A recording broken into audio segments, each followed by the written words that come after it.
ආයුබෝවන් කියලා පිළිගන්නවා SL E-Learn විසින් ගෙන එන පළවෙනි වීඩියෝ එකට. එහෙනම් අපගේ channel එක SL E-Learn YouTube channel එක subscribe කරලා නැත්නම් දැන්ම subscribe කරන්න. ඒ වගේම මෙහා පැත්තෙන් තියෙන bell icon එකත් click කරන්න අමතක කරන්න එපා. ඒ වගේම like කරන්න, share කරන්න. ඒ වගේම ඔයාගේ දැනුම හැමෝටම බෙදලා දෙන්න.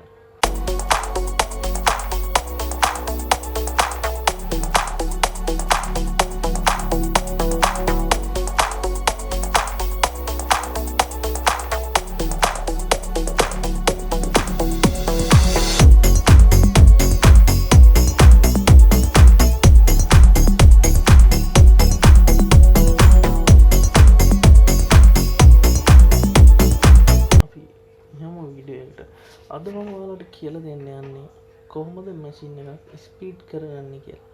ස්පීඩ් කරගන්න නම් අපේ RAM එක තියෙන්න ඕනේ කියනවා. ඒ වගේම hard disk space එක හොඳට තියෙන්න ඕනේ කියනවා. ඒ වගේම මේකේ තියෙන ධාරිතාව බලපානවා. C එකේ තියෙන ධාරිතාව බලපානවා. හැබැයි එහෙමයි කියලා ලොකු පරාසයක් අපිට ස්ටක් කරනවා නම් අපිට ඒක හදාගන්න ක්‍රම කීපයක් තියෙනවා. ඒකක් තමයි සමහර ෆයිල්ස් අන්ස්ටෝල් කරන්න පුළුවන්, සමහර ෆයිල්ස් අයින් කරලා දාන්න පුළුවන්, සමහර ඒවා ඩිලීට් කරලා දාන්න පුළුවන්. අන්න එහෙමයි අපි ඉඩ හදාගන්න. හැබැයි අපිට ඉඩ හදාගන්න වෙනකම රාශියක් තියෙනවා. හැබැයි කවුරුත් ඒක දන්නේ නැහැ. අන්න ඒ හින්දා තමයි මම මේ channel එක පටන් ගන්න හිතුවේ. ඔයාලට මේ වගේ ට්‍රික්ස් කියලා දෙන්න ඕනේ කියලා. ඉතින් ඔයාලා කම්පියුටර් හાર્ඩ්වෙයාර් සොෆ්ට්වෙයාර් පැත්තෙන් දැනගත්තත් ඒ කියන්නේ මේකේ සිස්ටම් වලින් ඒ ටික හදාගන්න පුළුවන් කියලා ඔයාලා තාම එච්චර දැනුමක් නැතුව ඇති. සමහර අය දන්නවා ඇති. ඒ වගේම එහෙම දන්නේ නැති අයට එහෙම කියලා දෙන්න තමයි මම මේ channel එක පටන් ගත්තේ. එහෙනම් අපි මොනවද මේ ක්‍රම කියලා මුලින්ම බලමු.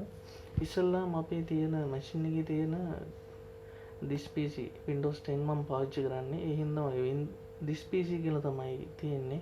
ඔයාලගේ සමහර අය පරණ versions තියෙනවා නම් Windows XP 7 Vista වගේ පාවිච්චි කරන අය තාම ඉන්නවා නම් ඒ අයගේ තියෙන්නේ my computer කියලා.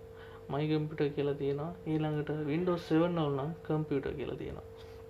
ඒ වගේම එතනින් එහාට ගිහපුවා Windows 8.1 ඊළඟට 8.1 edition ඕන මේක ඊළඟට this PC කියන version එක තමයි අවිලා තියෙන්නේ නම විදිහට. ඉතින් මුලින්ම අපි බලාගමු අපේ properties කියන එක බලා ගන්න ඕන අපි මේ තියෙන්නේ කොහොමද කියලා. මම use කරන්නේ Core i5 laptop version එක, daily instruction machine එක. ඉතින් මගේ නම් සාමාන්‍යයෙන් GHz 2.20ක වගේ ප්‍රමාණයක් ස්පීඩ් එක තියෙනවා. ඒ වගේම 4GB RAM එකක් තියෙනවා. ඉතින් සාමාන්‍යයෙන් ස්ටෑන්ඩඩ් විදිහට ගත්තොත් මේක ටිකක් පවර්ෆුල් මැෂින් එකක්. එහෙමයි කියලා ඔයාලගේ මැෂින් එක ඩුවල් කෝර් එකක්, කෝඩ් ඩෝ එකක් වගේ නම් ඒත් ප්‍රශ්නයක් නැහැ. ඒ වගේම Windows XP දුවන ඉස්සරලාම ආපු ඔයාලගේ පරණ මැෂින් එක සාමාන්‍යයෙන් Intel මැෂින් වල P4 කියන්නේ පොඩි මැෂින් එක දැන් කාලෙ වෙද්දී. ඉතින් P4 මැෂින් එක ධාරිතාව පොඩි කියලා ඒත් ඔයාලට ඒත් ප්‍රශ්නයක් නෑ. මේ විදිහටම කරලා ඔයාලට ඒක කරගන්න පුළුවන්. හරි. එහෙනම් ඇයි දැන් මම මේ ගත්තේ properties කියලා දෙයක්. properties කියලා system file එක කරගෙන තියන් ඉන්නේ. system file එකෙන් ඔයාලට පුළුවන් ඔයාලගේ තියෙන හැම දෙයක්ම ඕකේ management පැත්ත බලා ගන්න පුළුවන්. අන්න ඒ හේතුව හින්දා තමයි මම මේක ඕපන් කරගත්තේ properties ගිහිල්ලා මේ විදිහට. ඉතින් මේකේ අපිට හදාගන්න තියෙන settings කිහිපයයි තියෙන්නේ.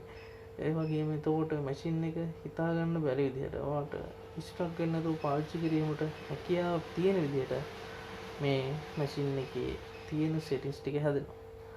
ගොඩාක්ම අපේ appearance කියන එක තමයි ගොඩක්ම බලපාන්නේ ඔයාලගේ machine එකේ ධාරිතාව අඩු වෙන්න සහ ස්පීඩ් එක අඩු වෙන්න. මොකද ඒකට ඔයාගේ bit rate එකක් ආයේ තියෙනවා. ඒ වගේම VG එකේ තියෙන ස්පීඩ් එක බලපානවා. ඊළඟට ඔයාගේ VG එකේ මොඩල් එක බලපානවා. අන්න ඒ හින්දා ඔයාලගේ මේ machine එකේ තියෙන්නේ මොකක් වුණත් ඒ තියෙනවට වඩා ස්පීඩ් කරගන්න පුළුවන්. මෙන්න මේ ඔප්ෂන් එක පාවිච්චි කරොත්. ඒ තමයි advanced system option කියන එක.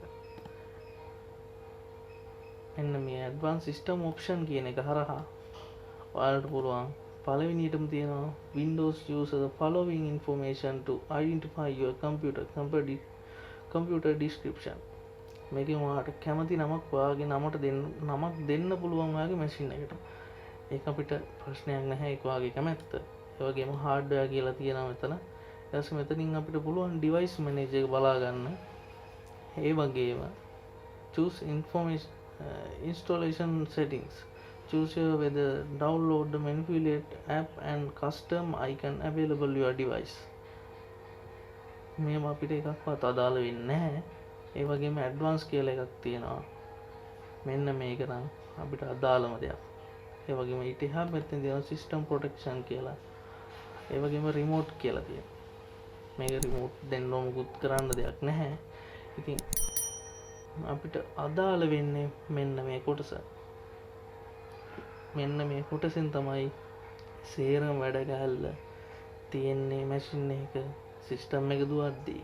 ඒ වගේම ඔයාලගේ අපියරන්ස් එක බලපාන ලොකුම හේතුවත් මේකම තමයි. ඒ වගේම ස්ලෝ වෙන්නත් හේතුව මේකම තමයි. ඉතින් අපිට ඒ තියෙනට වඩා ස්පීඩ් කරගන්න පුළුවන් ඔප්ෂන්ස් කීපයක් තියෙනවා. ඒ තමයි මෙන්න මේ performance කියන එක, visual effect, processor scheduling, memory usage and visual memory. මේක ඇතුළත තමයි ඔයාලගේ හැම දෙයක්ම සිද්ධ කරන්නේ. ඔයාලගේ මැෂින් එක ඇල්ගොරිතම් එකක් විදියට තමයි වැඩ කරන්නේ. නමුත් මේ ඇල්ගොරිතම් එක ඇතුලේ වැඩිපුරම අපියරන්ස් එකක්, ඒ වගේම ස්පීඩ් එකක් ගන්න උපරිම performance කියන කොටස තමයි ගන්න. ඒ හින්දා අපි මේක settings ටිකක් වෙනස් කරගත්තොත් අපිට පුළුවන් අපේ මැෂින් එකේ තියෙන ස්පීඩ් එක මීට වඩා 10 ගුණයක් විතර වැඩි කරන්න. ඉතින් අපි එහෙනම් වැඩේ පටන් ගමු. මුලින්ම ඔයාලා යන්න settings කියන එකට. මේ performance කියන එකේ ඇතුලේ තියෙන මේ settings කියන එකට යන්න. settings කියන එකට ගිහිල්ලා ඊට පස්සේ ඔයාලට තනිකර appearance විතරක් වැඩි කරන්න. කියන්නේ graphic එක. ඔයාලට පේන graphic එක උඩරිම දෙන්න ඕන කියලා හිතනවා නම් ඔයාලට පුළුවන් මේ adjust to best appearance කියන එක දාන්න. එතකොට ඔයාලට පේනවා මෙතන ටික සේරම ටික වැටුණා. හැබැයි use Windows choose what do best my computer. මේකෙන් වෙන්නේ සාමාන්‍යයෙන් ස්ටෑන්ඩඩ් මැෂින් එකක් ගත්තාම ඒ මැෂින් එකේ සියලුම දේවල් මනාව ස්ටෑන්ඩඩ් විදිහට සාමාන්‍ය තත්ත්වයෙන් පවත්වාගෙන යනවා. හැම දෙයකටම එහෙම ලොකුවට බලපෑමක් කරන්නේ නැහැ. adjust to best performance කියලා දැම්මොත් ඔයාලට පේනවා මෙතන ටික් මාක්ස් ටික සේවම අයින් වුණා. මෙතන අයින් වෙනකොට ඔයාගේ මැෂින් එකේ ලොකු වෙනසක් එනවා. මේකෙන් ඔයාලට මැෂින් එක 10 ගුණයක් වේගෙන් වැඩ කරන්න පුළුවන් හැකියාවක් තියෙනවා. හැබැයි ඔයාලට පෙන්වන්නේ මේ මැෂින් එකේ මේ විදිහට වැඩ කරනකොට වගේ නෙමෙයි, චූට්ටක් වෙනස් වෙනවා. ඒ වගේම ඔයාලට පෙන්වන ඩිස්ප්ලේ එකේ ක්වොලිටි ටිකක් අඩු වෙනවා. අපි මම කරලා පෙන්නන්නම් ඒක. ඇප්ලයි කියලා දාපු ගමන් ඕකේ කියලා ඒ විදිහට දාගන්න. හරි. ඊළඟට මම මේක පොඩ්ඩකට මිනිමයිස් කරගන්නවා. ඔයාලට පේනවා ඇති ටිකක් ක්වොලිටි අඩු වෙලා වගේ. ක්වොලිටි අඩු වෙන්න හේතුව තමයි මේකට බෙස්ට් performance එකක් ඇවිල්ලා තියෙන්නේ. පේනව නේද? ඕපන් වෙන්න තප්පරයක්වත් යන්නේ නැහැ. තප්පරයකට වඩා වේගවත්. ඉතින් පේනව නේද? ඕනේ මේකට කිසිම ප්‍රශ්නයක් නැතුව ටක් ගාලා යන්න පුළුවන්. මේ තත්ත්වයේ හින්දා තමයි ඔන්න ඔය performance mode එක තියෙන්නේ. අපි මොකුත් කරන්න ඕනේ ආයෙ change කරගන්න. let's Windows choose what do best performance computer. අපි ඒක දාගත්තට පස්සේ අපේ appearance ටිකත් ලස්සනට හැදිලා තියෙනවා. ආයෙ නැවතත් ඊට පස්සේ ඔයා මේකෙන් කරන්න තියෙන්නේ මෙන්න මෙතන ඔයාලට පේනවා ඇති animate window when running and minimize කියලා එකක්. අන්න එතන එකයි පළවෙනියට තියෙනවා animate control and elements කියලා. ඒ වගේම තියෙනවා animation in the taskbar.